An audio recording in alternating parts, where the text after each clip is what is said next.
What is going on, everybody? Now, whenever I talk about fanboys or fanboy groups in this gaming community, I really try my best to basically put them all on the same level, because no matter what we may think of any specific fanboys or fanboy groups, their goal is the exact same thing at the end of the day: to push their propaganda and to influence people.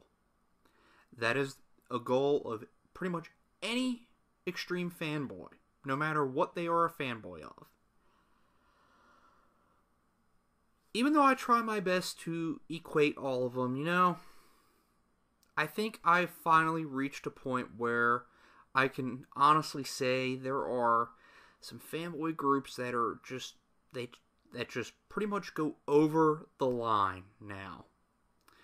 And to be perfectly honest, I used to think Nintendo fanboys on this website were the most delusional and the craziest.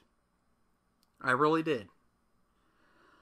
But after what I've seen the past couple days, I think I can honestly say, without a shadow of a doubt, the Xbox fanboy community, or the, quote, Xbox Mafia, so I've been told, is pretty much on a whole other level of extreme fanboyism. Now, if any of you don't know what I'm specifically talking about, there's this Xbox fanboy on this website. His name is Blackie Lebowski, and his channel is just basically nothing but Xbox propaganda, praising the Xbox One as like the greatest thing ever, and basically bashing anything Sony related. PlayStation 4, PlayStation 3, Sony fans, anything Sony related. That's pretty much what his entire channel is.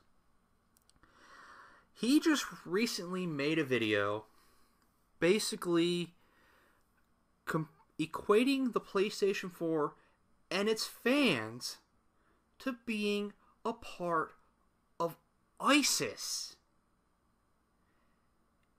Yes, let that sink in. ISIS. Now, if any of you don't know what ISIS is a really big terrorism group in the Middle East. And they just recently did, a week ago, the terrorist attack in Paris. And apparently there was these articles and these rumors going around that apparently ISIS used a PlayStation 4 to carry out their attacks and to communicate with one another, despite the fact that there was no actual proof or evidence that ISIS used a PlayStation 4 of all things to communicate with one another. The mainstream media ran with it, and of course, the Xbox fanboy community ran with it, and they decided to use a real-life event that hundreds of people got killed from to push their fanboy agenda and to basically bash the PlayStation 4 and its fans. They're even calling it the ISIS Station 4. Fucking stupid. And this guy made this video, and it just went way over the line of pretty much anything that I've seen in this community in regards to console fanboyism. I mean, how sick and disgusting is that? That you just have to use a real-life event, a terrorist attack, to push your fanboy agenda, because you can't do it based on anything factual about any of the consoles. You can't do it. That's why you have to resort to tactics like this. And, it's just sad to see. It's just sad to see the Xbox community on YouTube now. This is what it pretty much is being resorted to. And I really, really feel sorry for anyone in the Xbox community on this website that isn't an extreme fanboy. They just happen to be a passionate fan about either the Microsoft brand or the Xbox brand, whatever. And they're pretty much lumped in with these people. And it's not really fair to them, but when an outside person looks at these videos and they see these Xbox fanboys as like the figureheads of the Xbox community on YouTube, and to be perfectly honest, that's what they are. Because you have, and I hate to say this, you have Phil Spencer following some of these Xbox fanboys on Twitter. I've actually noticed that. Now, that doesn't mean that Phil Spencer agrees with their fanboyism, because Phil Spencer, about a month or two ago, basically eviscerated fanboyism and the console wars. So maybe he just sees some of these people as just passionate Xbox fans, and he doesn't know what a lot of these people actually do on this website. But at the same time, it pretty much puts them as being the figureheads of the community. Now, I fully understand. Excuse me. I fully am aware that this Blackie Lebowski guy made this video mostly just to get attention. I'm guessing to make that YouTube money. Now, I don't know how he makes his YouTube money, whether it's based on the view count or the ads. I don't know if he has ads on his video because I have ad block on. And you know what? If that was your goal, then good job.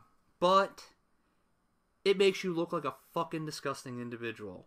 So yes, you may have made a few extra bucks from doing this, but whatever reputation you had before is even lower than it already was before. Now, I'm sure he probably doesn't care because, you know, people already exposed this guy many times before for the sick individual that he is. But this is just a whole other level. This goes far beyond just calling Sony fans ponies or Xbox fans Xbots or X-twats or whatever.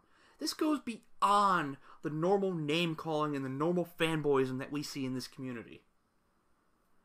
This goes way beyond that. And you know what the sad thing is? The sad thing is that a lot of these people, they honestly think that by making these videos, that they are somehow helping Microsoft, that they're helping Xbox by making these videos, trashing the PlayStation 4, and bashing Sony and its fans. But what they don't understand is that by making these videos, they are pretty much driving people more towards Sony and the PlayStation 4. Because you really don't see any hardcore Sony fans on YouTube pulling this shit. You just don't see it. It doesn't happen. So when you have an outside person looking in, and they're looking at the Xbox community and these fanboy videos, they go, these people are probably going to go, you know, I don't want to be a part of these nut jobs. I don't want to be part of this group, this community. I'm going to go more towards PlayStation 4, Sony, because their fans don't act like complete fucking nut jobs. They have to use ISIS to push their fanboy agenda. So, alright, I think I've ranted long enough on this. So, please let me know what you think about this. And until next time, have a good one.